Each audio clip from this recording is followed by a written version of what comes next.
In the beginning was primeval chaos, darkness, disorder, mystery, enigma, fear, reverence. Then a mysterious breath.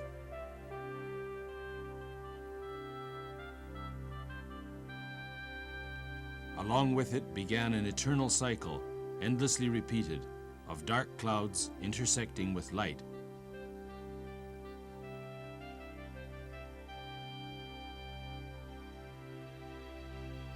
First, myriads of points of light, and among them one solitary point.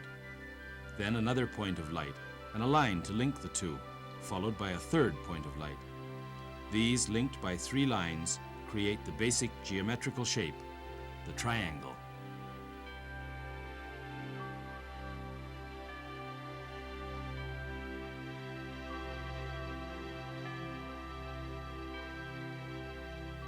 Then came 4 regular solid forms, representing the 4 elements: earth, air, fire, and water. Fire was the sharpest of the elements, the most capable of piercing other substances.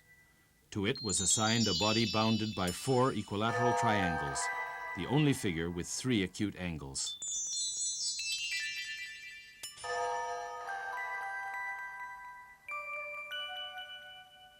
An octahedron, comprising 8 equilateral triangles, was used to represent air.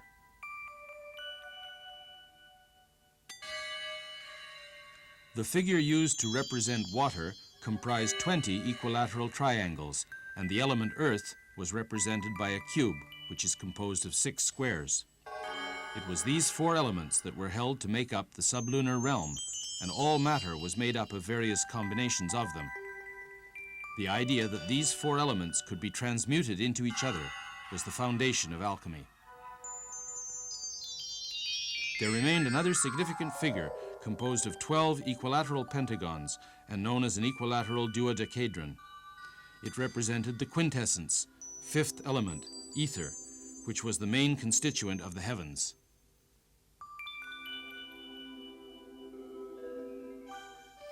The multitudes of stars.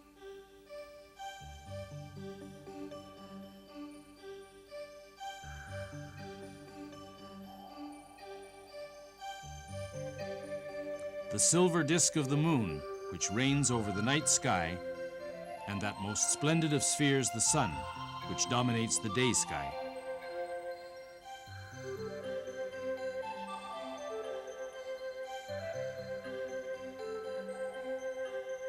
And below, the earth, believed to stand immovable and immutable in the center of the cosmos.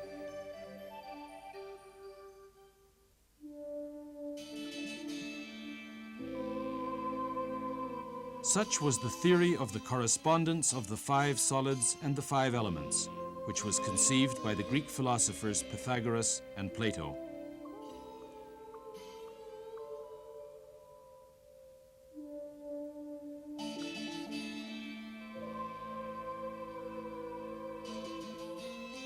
Born in the macrocosm of the universe, man, as microcosm, was imbued by the silvery light shining out from the darkness into the heavens with a sense of boundless awe and mystery, and he began to aspire to the eternal life as embodied in gold and in the sun with its golden light.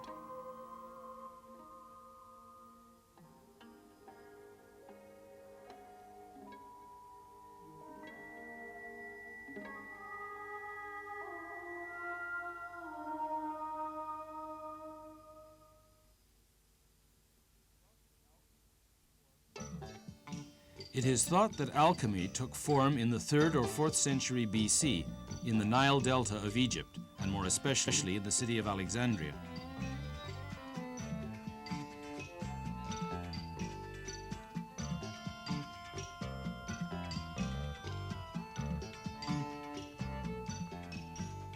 The fertile black soil of the Nile was known as Kem, and from this fact, some say that Kem itself means the Egyptian art.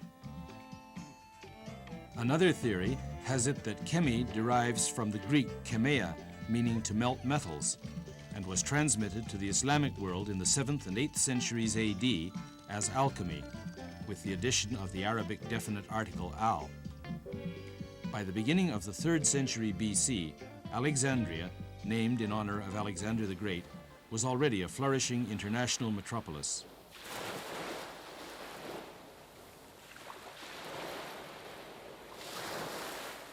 It was the site of the museum, which contained a library consisting of hundreds of thousands of works and served as a place of cross-fertilization between ancient Greek philosophy, the religions of the Jews and Persians, and the metallurgical knowledge of Egypt.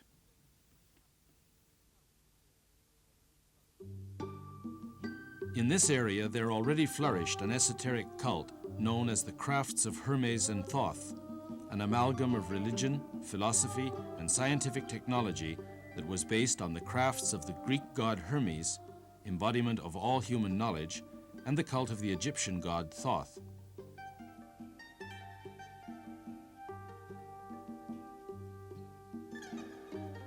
In this way, the Trinitarian godhead of Osiris, Isis, and Horus, symbolizing the sacred black soil of Egypt, became connected with belief in the sun god Ra, shining in golden splendor in the sky, and with the techniques of working black lead.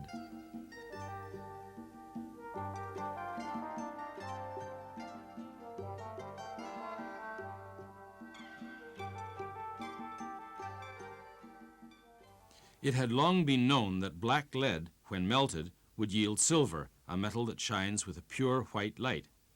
And when the reddish metal copper and whitish-brown compounds of arsenic were added to lead, the result was a silvery gold-colored alloy. This mysterious three-stage process, by which a black substance could be changed to white, and then from white to gold, known to alchemists as tinging, was held in sacred awe. The number 3, so prominent here, was related to the 3 seasons, flood, sowing, and reaping, each 4 months long, that the sun god had ordained. The number 4, meanwhile, symbolized the 4 celestial signposts, the solstices and the equinoxes. These numbers were also related to the triangular faces of a pyramid and the square that it occupies on the ground. The number 7 itself, which was to have such an enormous influence on subsequent alchemy in both the Islamic and Christian worlds, was closely related to the lunar calendar, which was based on the moon, symbol of the agricultural life.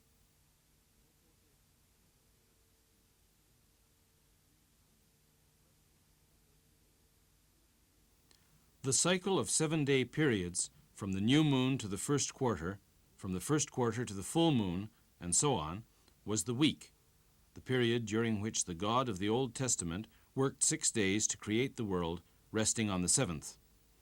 This idea was also carried on by the Pythagorean theory of the lucky 7.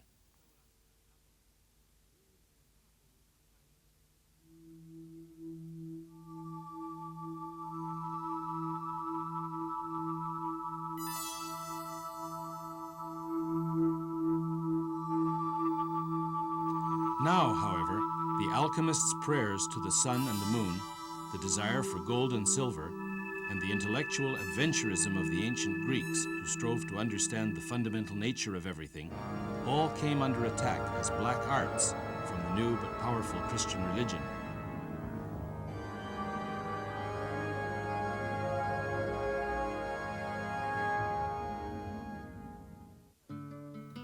Meanwhile, another powerful force was on the move. The Arabs had embraced the alchemistic and other learning of the Greeks and were in a period of ascendancy.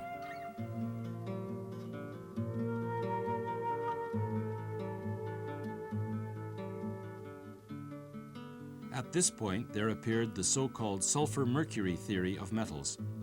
This theory held that mercury, which had excellent curative properties and was highly active, could replace changeable black lead, while golden-colored sulfur, which underwent violent combustion, could take the place of the golden sun.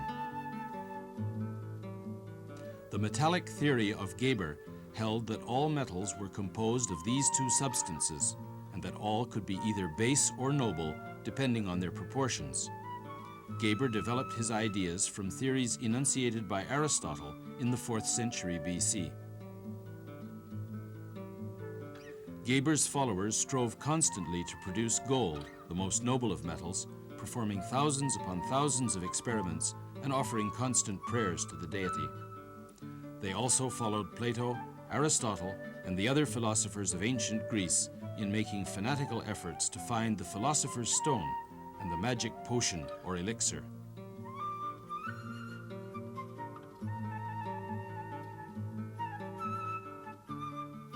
And toward the end of the 8th century, the world's first pharmacy was opened in Baghdad.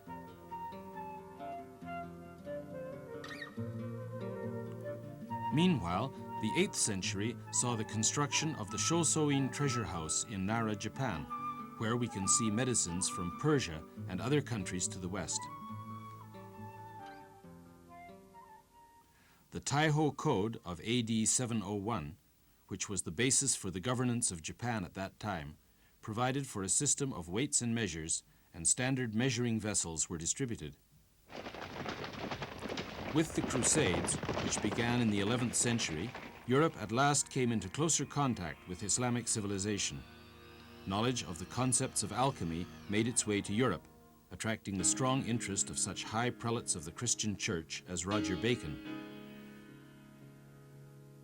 The 16th century saw the advent of the great reformer Paracelsus, called the Luther of medicine, who made the whole of Europe his stage. He made sweeping criticisms of traditional medicine and Arabian alchemy and published many revolutionary works. Relying solely on his experiments and his faith, Paracelsus also reported a number of experiments on the extraction of the quintessence, that is to say, ether, the stuff of which the heavens were thought to be made. He coined the term alcoholic distillation, but it is clear that his achievement was based on knowledge of the apparatus for distillation that had been refined by the alchemists of Alexandria. The macrocosm was in a state of astrological apposition to the microcosm, the human realm, and Paracelsus performed experiments to determine the way in which the various parts of the body were influenced by the signs of the zodiac.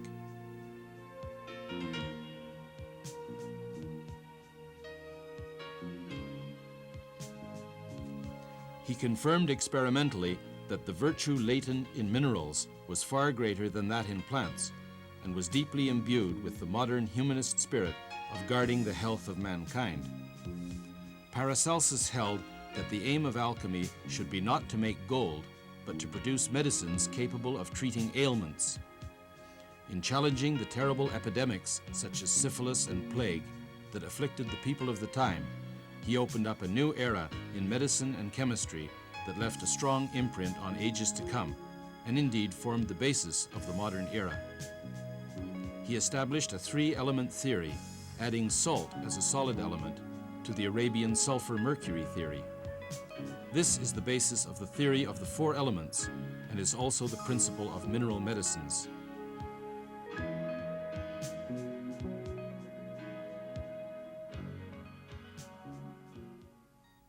Notable among the successors to Paracelsus was Van Helmont, whose collected works have exerted an enormous influence upon the world's chemists.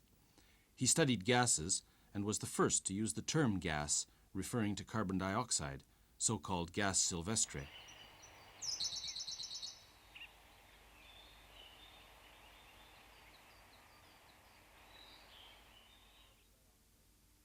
He also was aware that carbon dioxide was produced by alcoholic fermentation.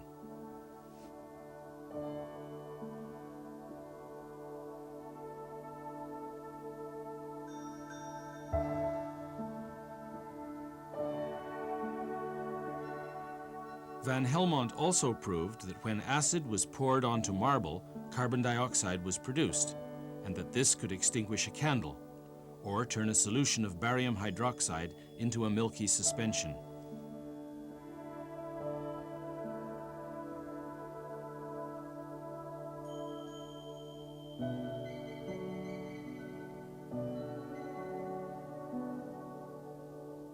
He believed that air and water were true elements, and thought that all plant life was produced from water. In a famous experiment, Van Helmont planted a willow tree in a measured quantity of soil and gave it only water for a period of 5 years.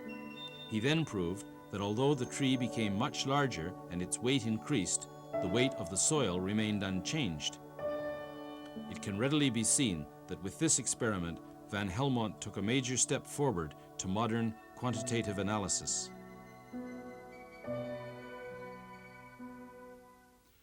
Renaissance Prague was the seat of the Holy Roman Empire and the birthplace of the German style of university. Here, under the patronage of Rudolf II, many alchemists were active, including not a few outright charlatans.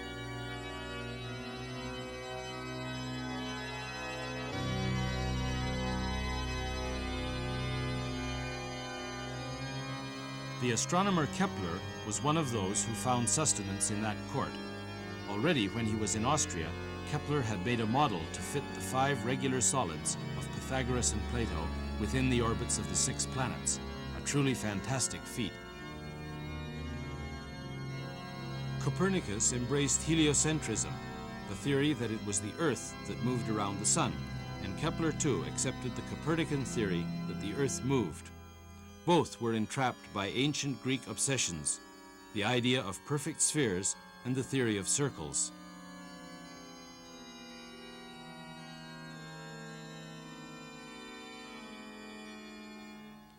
Kepler, however, accepted the records of Tycho Brahe's observations of Mars, and this resulted in a totally new theory.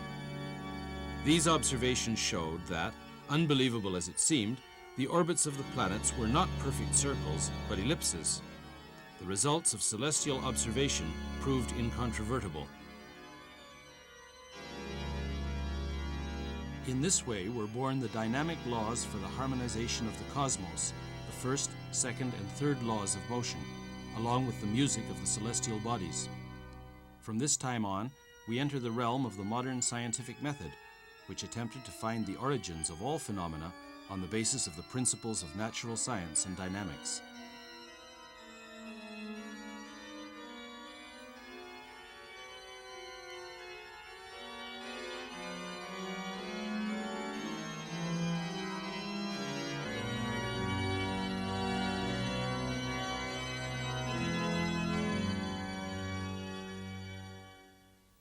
In England, Robert Boyle attempted to determine, by experimentation and observation alone, that all things could be measured quantitatively.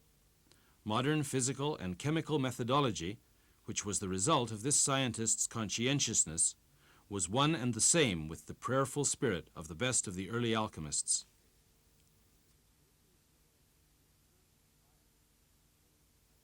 He observed that violets exposed to hydrochloric acid gas turned red in color, and he perfected the use of litmus and other coloring agents as indicators.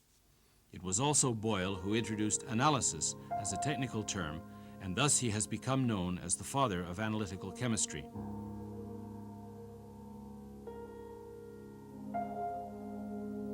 Boyle also sealed air into one side of a U-shaped tube, and by introducing mercury into the other side, measured the amount by which the volume of the air was reduced.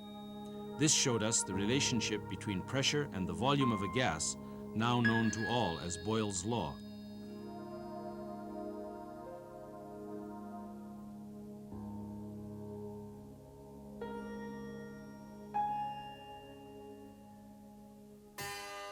Lavoisier, the father of modern chemistry, who was born in Paris, used a gigantic lens made by the Académie des Sciences to gather the rays of the sun and burn a diamond.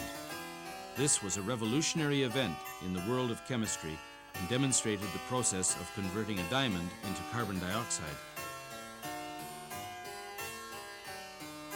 He also performed the experiment of ashing mercury using specially designed apparatus. In this way, he was able to distinguish the presence of oxygen, which supports combustion, and nitrogen, which does not. Lavoisier's gasometer, which used the principle of the balance to measure the weight of a gas, demonstrated the need for accurate measurement. This is recognized as an experiment of the very first importance in modern chemistry.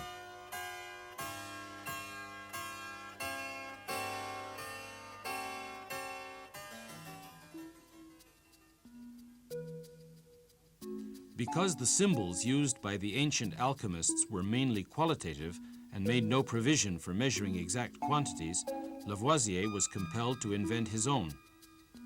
This led to the publication of a periodic table of 33 elements, among which were included light and heat. 4 more were added later.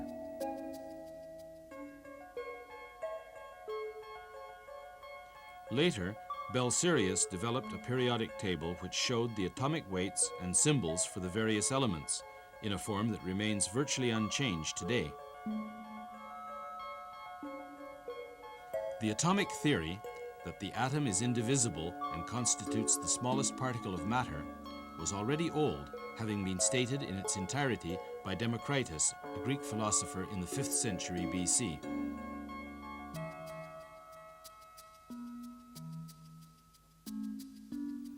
Dalton further developed this concept and became the founder of the modern atomic theory. He applied the idea of the atom pervasively in the whole field of chemistry and conceived a method of determining the weights of the various atoms, as well as a logical and easy-to-understand system of chemical notation.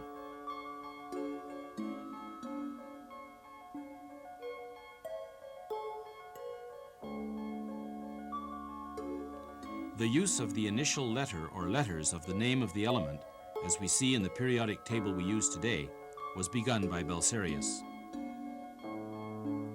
Today, there are people who continue to dream the dreams of those who have gone before and devote themselves to scholarship. Let us listen in on a lecture by Dr. Saburo Nakano, president of the Meiji College of Pharmacy. 錬金術から近代科学へ移る時代に活躍した I think it is worth keeping in mind that among those who played an active role in the transition from alchemy to modern chemistry were not a few who were pharmacists. One of these was Glauber, a great admirer of Paracelsus. There is an anecdote that Glauber expressed his respect for Paracelsus by prostrating himself before his tomb in Salzburg, and it was he who made sulfuric acid, nitric acid, hydrochloric acid, aqua regia, and many other inorganic acids.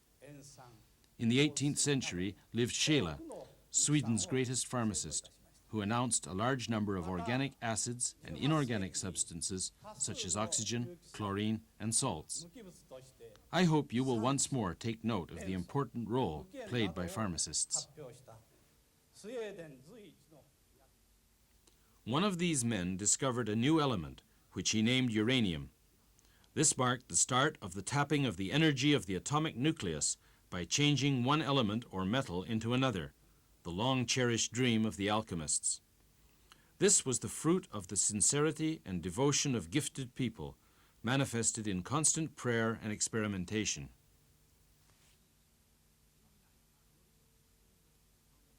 Dr. Nakano continues. Later, August Wilhelm von Hofmann, who was a disciple of Liebig, was appointed as a professor at the University of Berlin.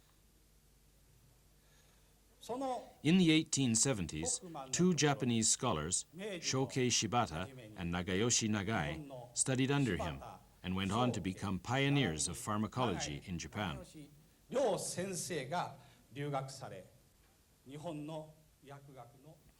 passion of Nagai and his associates, Japan's first pharmacists, and the concept of analytical thought founded on the work of Lavoisier and Boyle can also be seen here in the first department of analytical chemistry. In using the balance to measure weights with an accuracy of up to 6 places of decimals, the movement of the people in the room and even the convection currents in the air have a determining influence on the scales. Operators must wear gloves to prevent the discharge of heat from the skin and work holding their breath and in complete silence.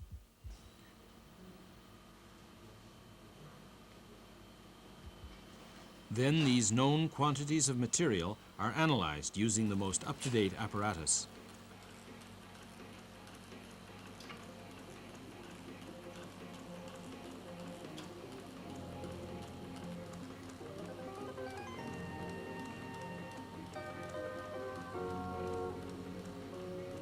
Here we see the process of flow injection analysis, in which a large number of substances can be rapidly analyzed qualitatively and blood components measured with a minimum of manual operations.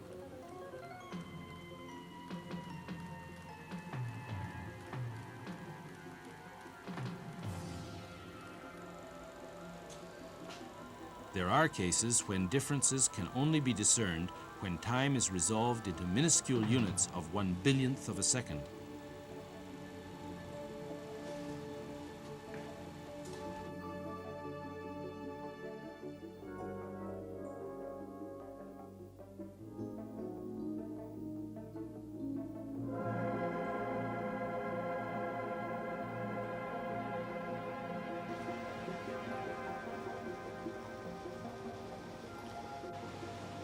The chromatograph can immediately identify the desired substance from a mixture of large numbers of various materials. Especially the GCMS, which is coupled with a gas chromatograph and a mass spectrograph, is available to determine the composition of chemical compounds and to detect the desired substances.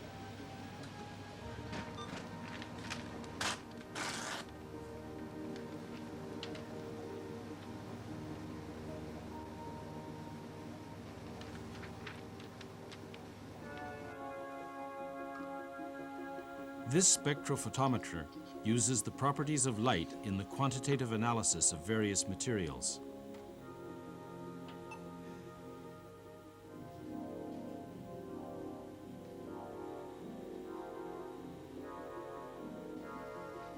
Researchers work long into the night, straining their eyes at the computer terminal.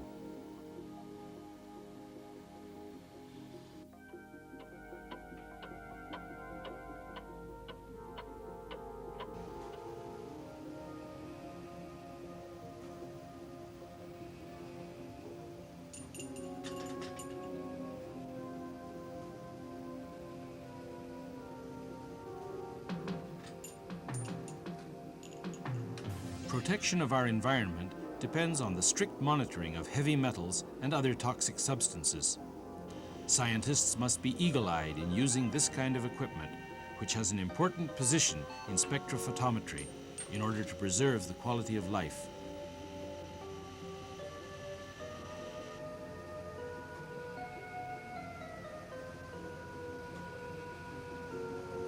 When they are analyzing the oxidation and reduction of substances and organisms using this polarograph, they may well be reminded of a thought which was conceived by Jaroslav Herovsky, who is from Czechoslovakia, and by Professor Masuzo Shikata of Japan.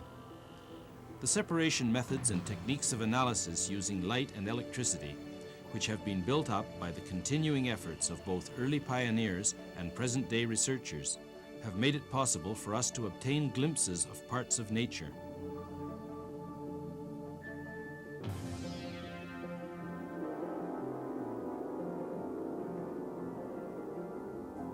We may say that the mechanism of the Paracelsian idea of countless alchemists working within man has at long last become clear. Alchemy combined man's highest spiritual activities, religion, philosophy, and technological science, in reaching a large number of high achievements. And although the lack of techniques of analysis and quantitative measurement doomed the experiments to constant failure, each frustration taught mankind a precious lesson in piety. But as modern science further opens the doors to nuclear power, we find that our headlong admiration for technology is destroying our humility of spirit.